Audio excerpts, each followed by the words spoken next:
Welcome to Voice Lessons to Go, second podcast. Our subject today is, are you confused by varying vocal techniques? I'm going to give you 10 tips to evaluate which vocal technique is right for you. I am Ariella Vaccarino, creator of Voice Lessons to Go. Come check us out, VoiceLessonsToGo.com. I've had a lot of singers confide in me about their confusion on vocal techniques. And whether these singers are my students or my colleagues, a lot of people are confused. How are they supposed to know, as a novice voice, what singing technique and what voice teacher they're supposed to be studying with? I went through the same situation when I was young. I went through different teachers. I didn't know what they were teaching me, if it was good, if it was bad, if I was studying politically with the right teacher, if I was ruining my voice. I had no idea. I had no way of knowing. I myself was very lucky because in 7th grade, I was in a choir, and my choir teacher hunted my parents out and told them I needed to be having voice lessons, that I had a gift for singing. And she had been trained at Juilliard and was an opera singer, and I had a voice that lent itself to opera, and her technique was fabulous. So I really started on a great road right from the beginning. But I've seen a lot of people not start on that same road and haven't been as lucky. And, you know, as a 7th grader, I wouldn't have known if she was good or wasn't good. I just liked her. It's important to figure out whether your technique is right for you. Not whether you like your teacher, whether the technique is right for your voice. And there's some questions that you can ask yourself to help check to see if what you're doing is creating a progression in your singing. So I might be a bit of an odd bird in the vocal teaching profession with my views on the subject of vocal technique, because I often find that I like many different types of singing, styles, genres, and even techniques. I may be solid in my own teaching ways, and I do have a certain way that I teach, but I appreciate that every voice and singer is different. All I care about for singing and vocal technique is that the final outcome of your singing is healthy singing. And the variations in which you get there are all, to me, very inspirational and very interesting. And I think it's important to find a teacher who is not too judgmental of other techniques. There are many teachers that are extreme about their opinion on their own technique being the only option, period. And I think that can be a bit of brainwashing on the novice singer who might not be getting the results that they want from the training, but then they become afraid to try anything else because their teachers have made them feel that everything else is awful. I want you as a singer to start feeling that you can, as your own, think about what might be right for you. And your teacher's word is not the word of God. It's wonderful, and they hopefully know what they're talking about and they can guide you. But you need to have that inner voice, the inner instinct on what is good for your own voice. So vocal technique is the way in which you produce your sound. And there's different schools of thoughts and teachings on the ultimate technique.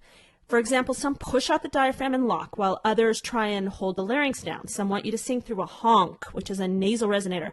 Others build off of a belt voice or a head voice. Some teachers tell you to do sit-ups to support yourself, while others say sit-ups will lock in your muscles and hold in your sound. Some people like dark sounds, warm sounds. Others only want to hear bright voices that poke out at you like a pin.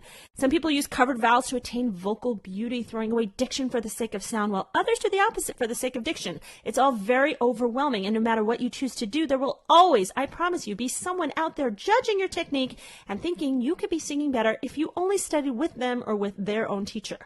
It's a real bummer that singers are put through all this pressure to make the correct decisions for their technique and teacher, and it can really affect their own future in singing, especially when you start as such a young singer often, and you really don't know if your teacher or your technique is good. So I want to give you some things to think about. Rather than look at all these techniques in black and white, I want you to start to think of them in shades of gray.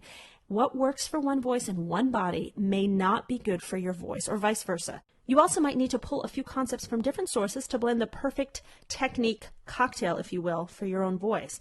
And I think that's what I did over the years from different teachers, and I heard different things that I liked.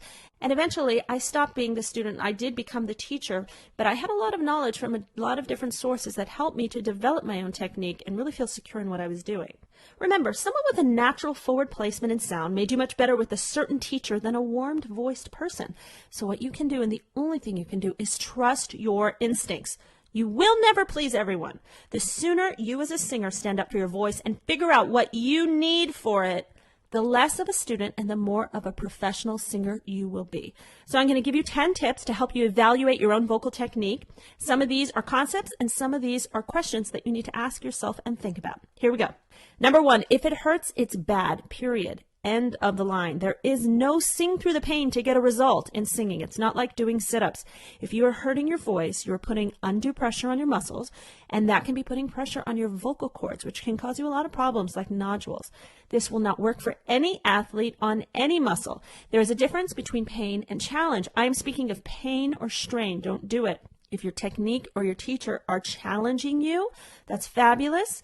But if you feel that you're getting to a point where there is pain or strain and you're uncomfortable and you are still being encouraged to move forward by your teacher or your technique, then that is a sign that something is wrong and you need to look elsewhere. Number 2, does it feel natural to you? Beautiful singing should not be produced out of trickery. You have the voice. Someone just needs to guide you on how to get it out beautifully and easily.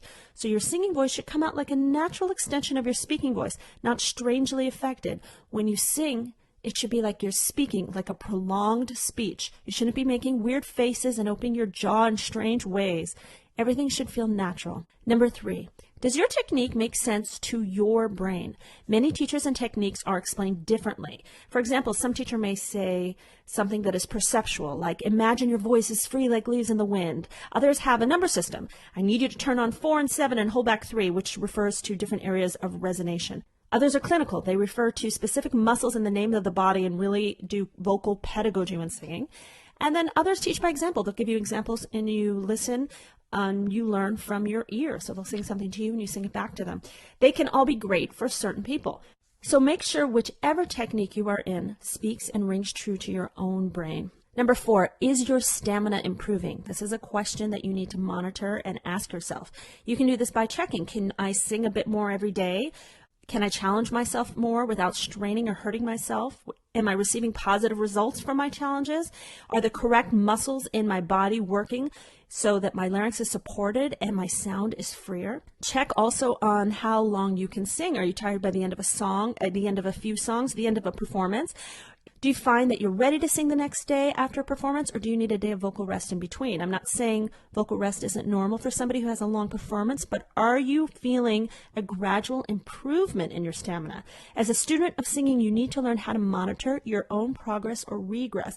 Your technique should help you always to improve, not to regress. Number 5, is your vocal range extending? Are you able to sing higher or lower with time?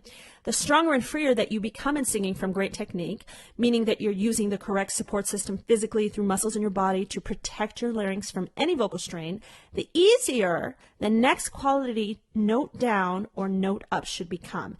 And have you seen that develop over time? You will never be able to sing the whole keyboard, but a good octave and a half, ultimately to 2 octaves, would be fabulous and is ideal, and with good vocal technique should be something that you should be able to achieve, so watch that.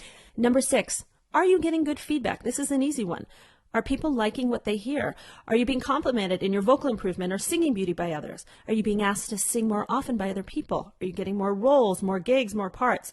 Step outside your parents and teachers for an accurate call on this one. What are you getting from the community? Are people becoming more interested in your singing as a result of whatever vocal technique you are working on or teacher you are working with? So watch that. Number 7, and this is very personal. Do you like what you hear? Are you playing back recordings of yourself and liking your sound? You should be playing back recordings of yourself and checking yourself. Are you surprising yourself by new things that you can sing or lines of beauty that are being added to your voice? Number 8, are you better than when you started? Did this technique or this teacher do anything for you? Has the money and time been well spent? Do you feel that you are on your way to your goal?